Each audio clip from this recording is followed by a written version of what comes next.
हरिशरणम। यहाँ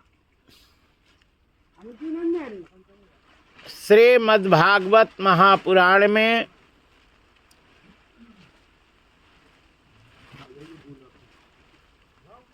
श्री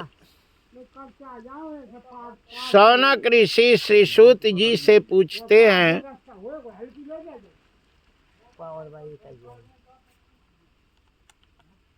कि महाराज ये बताइए कि अश्वत्थामा के द्वारा ब्रह्मास्त्र छोड़ा गया पांडवों के विनाश के लिए, और राजा परीक्षित गर्भ में थे, फिर उनकी रक्षा कैसे हुई। जब पांचों पांडवों के पांचों पुत्र मारे गए, उसी समय भगवान श्री कृष्ण पांचों पांडवों को लेकर के जंगल में गए हुए थे, और वहीं श्री कृष्ण ने पांचों पांडवों से कहते हैं कि शिविर में कुछ अनहोनी हो जाती है, इसलिए अब हमें शीघ्र शिविर में जाना चाहिए। पांचों पांडव भगवान श्री कृष्ण के साथ शिविर में आए। पांचों पुत्रों का सिर नहीं था। द्रौपदी विलाप कर रही थी, रो रही थी खूब। पांचों पांडवों ने द्रौपदी को ढाढ़स बंधाया, तुम नत रो, मैं तुम्हारे पुत्र को वध करने वाला को समाप्त कर दूंगा। बताइए कृष्ण, वो हत्यारा कौन है। कृष्ण ने कहा, चलो, अश्वत्थामा ने तुम्हारे पुत्रों का सिर काटा है।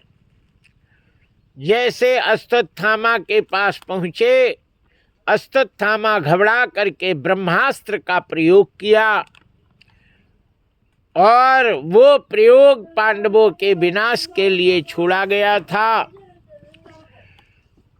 पांडवों का विनाश तो उत्तरा के गर्भ में पल रहे राजा परीक्षित के विनाश से होगा, इसलिए ब्रह्मास्त्र सीधे के सीधे उत्तरा के गर्भ में आकर के लगा। कहते हैं उस समय ब्रह्मास्त्र के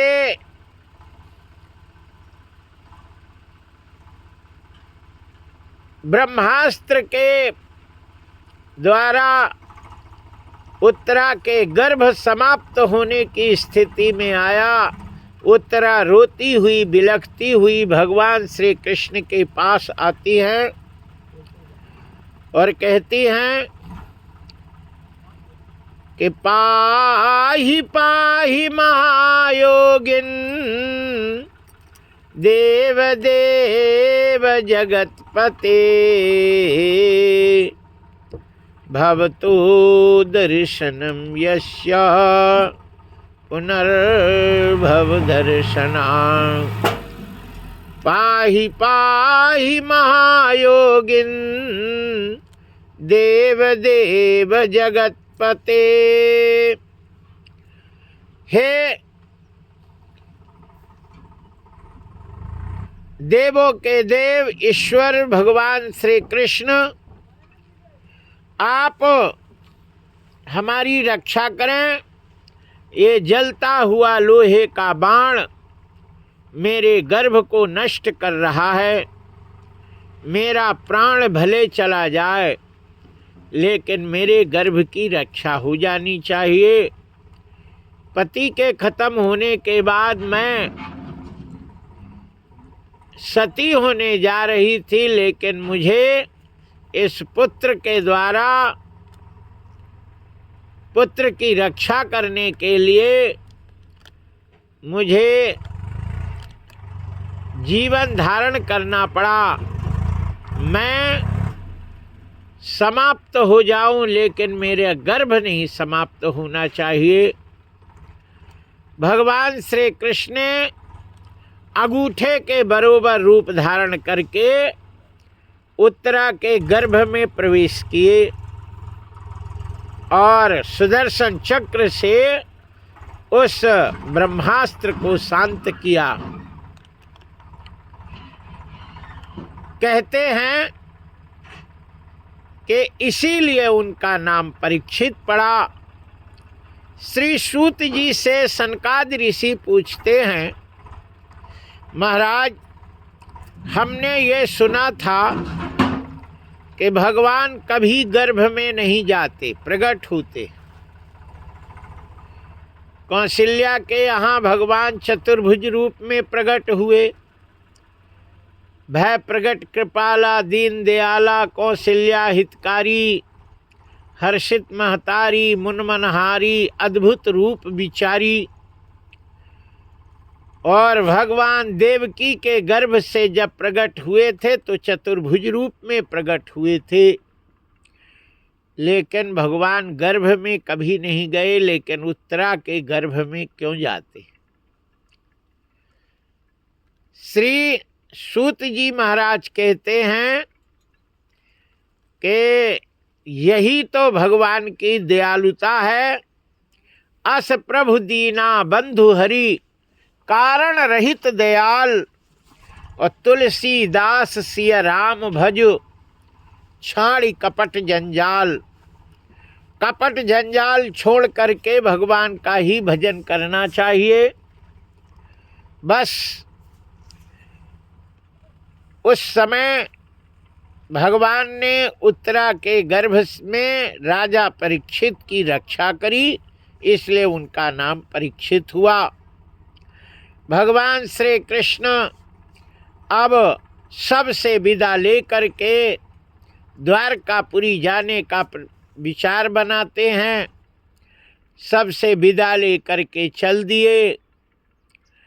दरवाजे गेट के बाहर हो गए।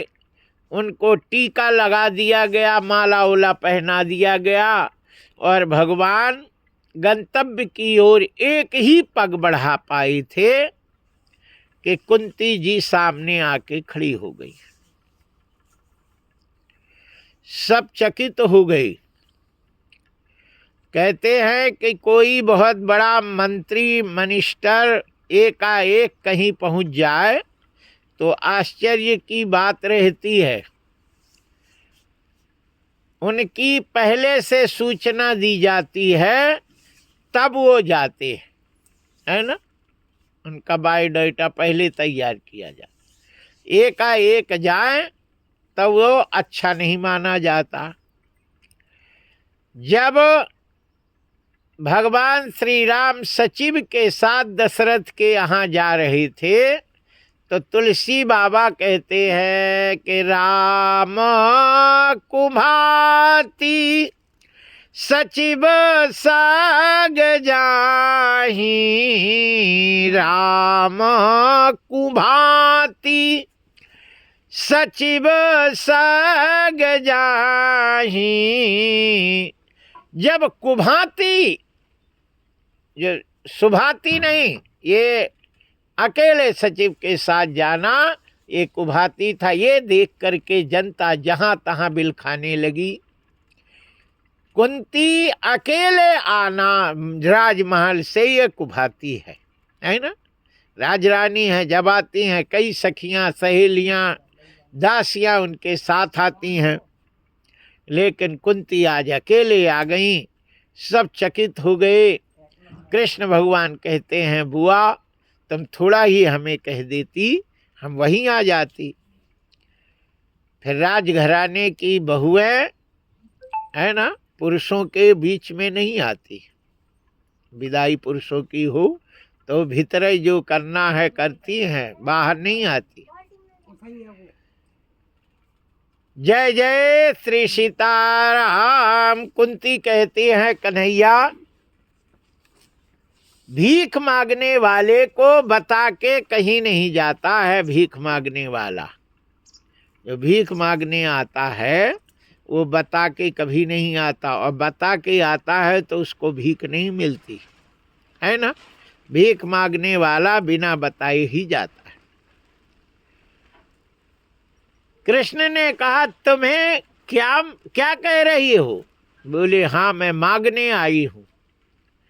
और मांगने वाला कभी बता के नहीं जाता है, बता के जाए तो उसे वस्तु मिलती नहीं है।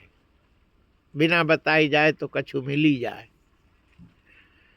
कोई रिश्तेदार फोन लगावे, तिवारी जी 1 लाख की व्यवस्था करना, तिवारी कह दे हमारी नहीं। जय जय श्री सीताराम। हाँ, इसलिए जो बिना बताए आ जाए और रोने गाने लगे तो कहीं ना कहीं दया आ जाए तो कछु व्यवस्था हो भी सकती। श्री कृष्ण भगवान ने कहा बुआ तुम्हें मेरे पास आने और किसी भी प्रकार से कोई भी वस्तु ना मिले ऐसी कोई चिंता नहीं है। बोलो, जो बोलोगी वो मिलेगा। कुंती ने कहा मिलेगा? बोले हाँ मिलेगा। बोले मिलेगा? बोले हाँ मिलेगा। कुंती ने कहा तो दीजिए। विपदा संतो न सस्वत तत्र तत्र जगद्गुरो भवतो दर्शनम यस्यात् पुनर्भव दर्शनः। जन्मैश्वर्य श्रुत स्त्री भीरे स्वामान मानदा। कुंती कहती है कन्हैया मुझे विपत्ति चाहिए, मुझे विपत्ति चाहिए। श्री कृष्ण ने कहा बुआ तुम्हारा दिमाग खराब हो गया। तुमने बचपन से लेकर के आज तक तुम्हें विपत्ति विपत्ति विपत्ति विपत्ति विपत्ति ही रही, और तुम अब बुढ़ापे में थोड़ा सुख प्राप्त करना चाहती हो तो भी विपत्ति चाहती हो, ऐसा क्यों? श्री कुंती जी कहती हैं कन्हैया तुम कह रहे हो बात सही है, लेकिन जो हम कह रही हैं वो विचारणीय है। हम जो कह रहे हैं उस पे विचार करो। जब जब मुझे विपत्ति मिली तब तब तुम्हारा दर्शन हुआ, और जब विपत्ति नहीं रही तो आप तुम्हारा दर्शन नहीं हुआ। इसलिए हम सोचती है कि 24 घंटा विपत्ति बनी रहे और 24 घंटा तुम्हारा दर्शन बना रहे। जय जय श्री सीताराम। क्योंकि लोगों का प्रायः विपत्ति के समय लोग भगवान का स्मरण करते हैं, लेकिन सुख और संपत्ति के समय भगवान को भूल जाते हैं। जब सदैव विपत्ति बनी रहेगी तो ये समझिए कि हम आपका दर्शन करते रहेंगे। कुंती ने भगवान को एक श्लोक में पूरे महाभारत का चित्रण करती है। जय जय श्री सीताराम। एक श्लोक में कहते हैं विशान महाग्ने पुरुषाद दर्शना दशत सभाया बनवास कृच्छता। मृधे मृधे नेक महारथस्त्रतो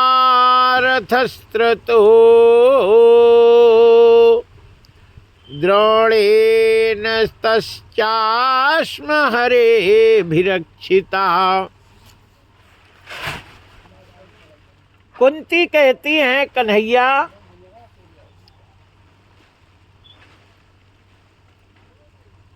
आपने जब मेरे भीम को जहर दे करके मार डाला गया था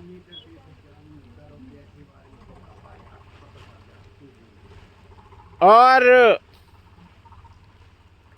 भीम मर गए थे, दुर्योधन ने खीर में जहर मिला करके पिला दिया था और भीम खत्म हो गए थे, उन्हें गंगा में फेंक दिया गया था और उनकी लाश बहते बहते बासुकी नाग की कन्या शिव जी की तपस्या कर रही थी, पूजन कर रही थी। श्री कुंती कहती हैं कि जितने भी संसार में फूल होते हैं वो सारे फूल रात के बाद मरे हुए हो जाते है ना। आज का तोड़ा हुआ कल नहीं चढ़ा सकते, लेकिन आजकल तो लेके अब बासिन चढ़ाते, फ्रिज में धर देते और सुबह बढ़िया पूजन करते और चढ़ाते। नियम से कोई काम नहीं होता है, सब बेनियम काम होते, पूरे 1 to all। जितने भी काम होते हैं सब उल्टा होते, धर्म के विपरीत काम सब चलता है। ब्राह्मण हैं वो नियम से नहीं, कांच तो लगाता ही नहीं, चोटी है नहीं, है ना। बताइए, मुक्त कक्षस्तु विप्रा भूमौ चलति पादप पदे पदे सुरापाणाम फलब लभति निश्चिता। जो बिना कांच का एक पग चलता है उसे मदिरा पीने के बरोबर एक एक पग पे दोष लगता है। चोटी नहीं होती तो देवता आते ही नहीं, जिसके चोटी नहीं है और देवता मंत्राधीनस्य देवता, मंत्र के अधीन देवता होते हैं और वो मंत्र तब काम करता है जब चोटी होवे। इसलिए मंत्र के पूजा के पहले ही ये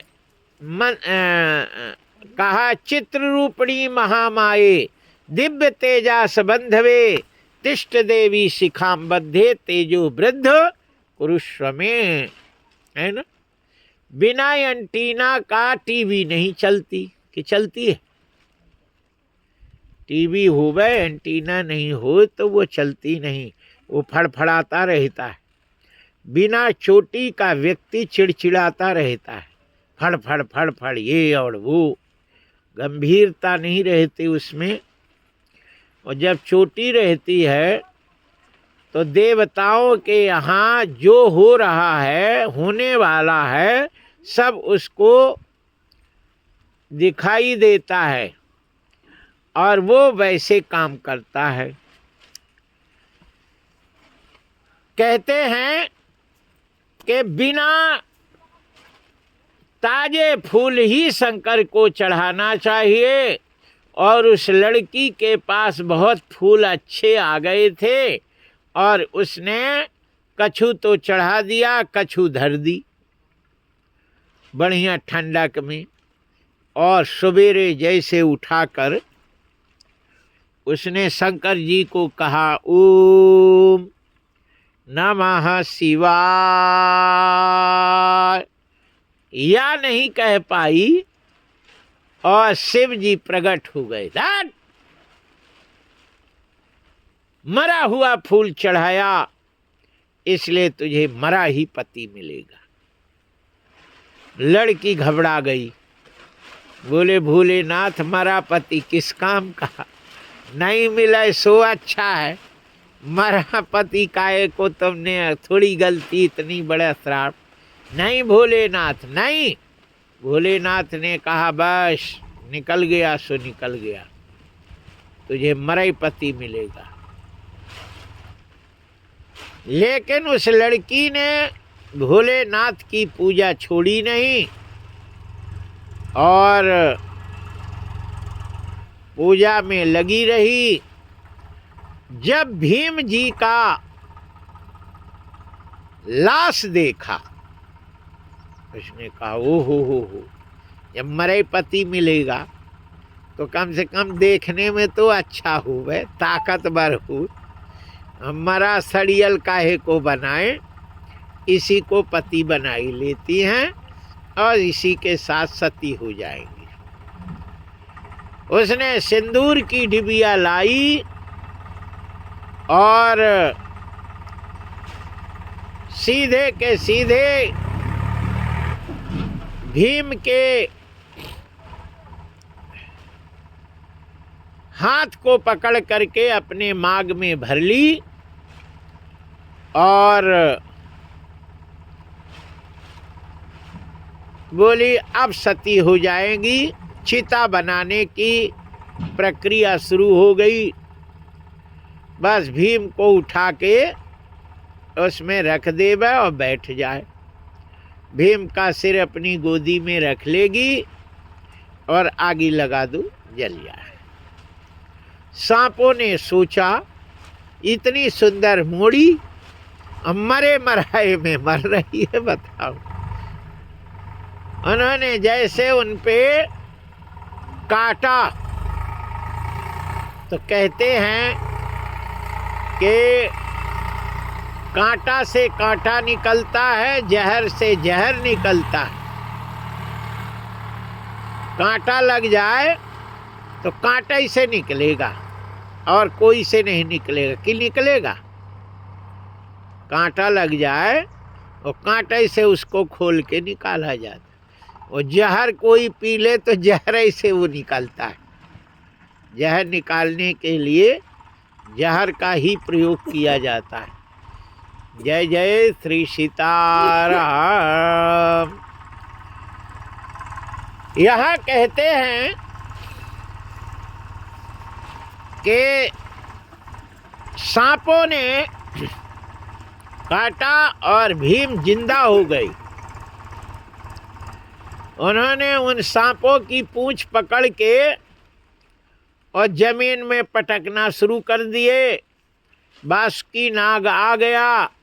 उन्होंने सांपों से कहा ये अपने रिश्तेदार हैं, मेरी मोड़ी ने वरण कर लिया तो ये दामाद हो गए, अब इनसे क्यों लड़ना।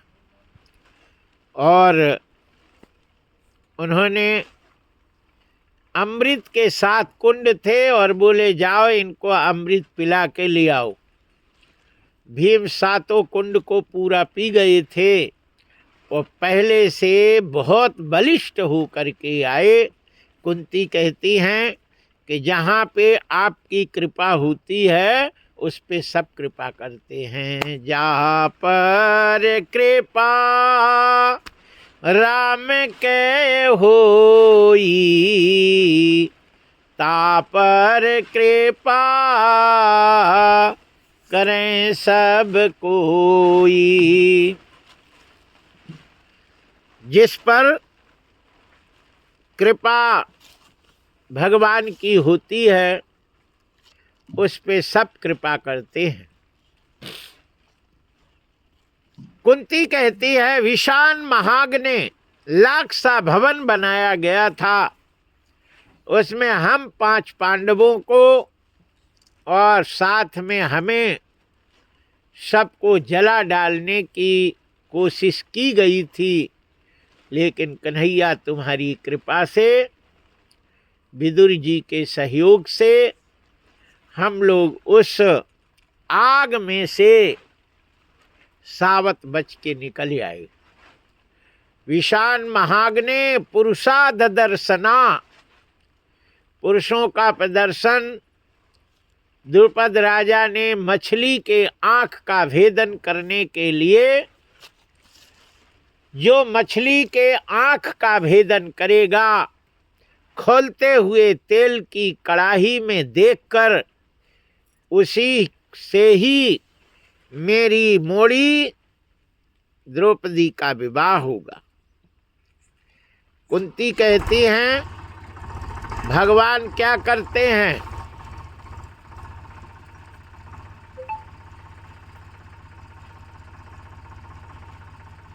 जय जय श्री सीताराम। ये बदमाश तो पूरा तेल इनका बारे डाल रहा। 2000 क्या देगा, वो तो 2000 का तेल ही बार रहा। जय जय श्री सीताराम। बोलिए बाके बिहारी।